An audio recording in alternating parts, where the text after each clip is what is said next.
Hi, so you mentioned you were having trouble setting keyframes, and I'm looking at the character, and I can see because none of this is red, that in this file, anyways, you've set no keyframes.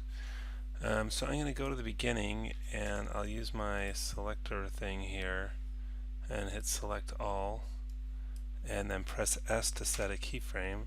And I notice there's a red key tick there, and then you can see all these turn red, and if I select any individual control, it turns red. And then I'm going to go forward, and then, I'm not going to take a lot of time to pose this, but oh, something's a little off with that foot. I think you moved it by the wrong control. But, you know,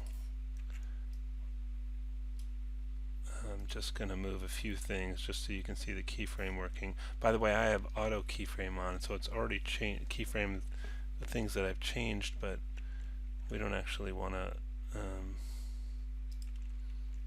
you know, just use auto keyframe because then we'll miss out on stuff. So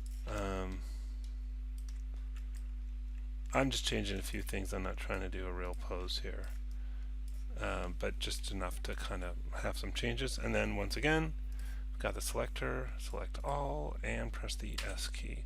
That should keyframe everything. So now you can see it change between these two frames. You can see the animation there. So from what I can see in this file, it doesn't look like you're setting keyframes at all. You have to select all the controls, and the easiest way to do that is with that selection script. That's part of the advanced skeleton thing. If you don't have the advanced skeleton thing installed, I would suggest installing it.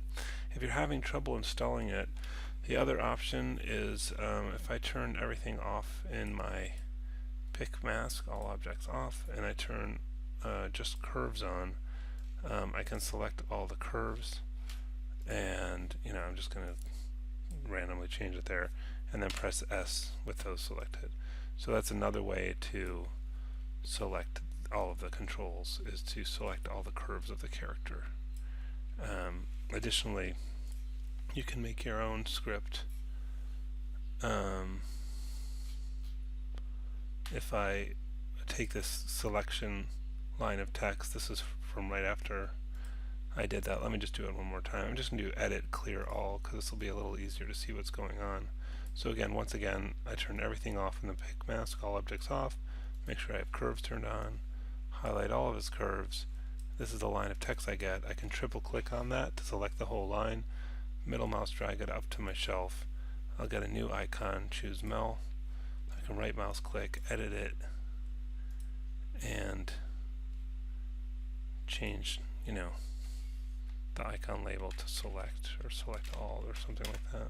That won't fit. So let's just call it select, save all shelves, close, and now I have a button that will select all of his controls. So I can click that and it picks all of the controls for me, and then I can just change the pose again. Obviously it looks terrible, but I'm just demonstrating that. Hit S to set a keyframe, and then you can see it moving between each of those poses. Obviously those aren't good poses, but it's just to demonstrate keyframing. So I hope this is helpful.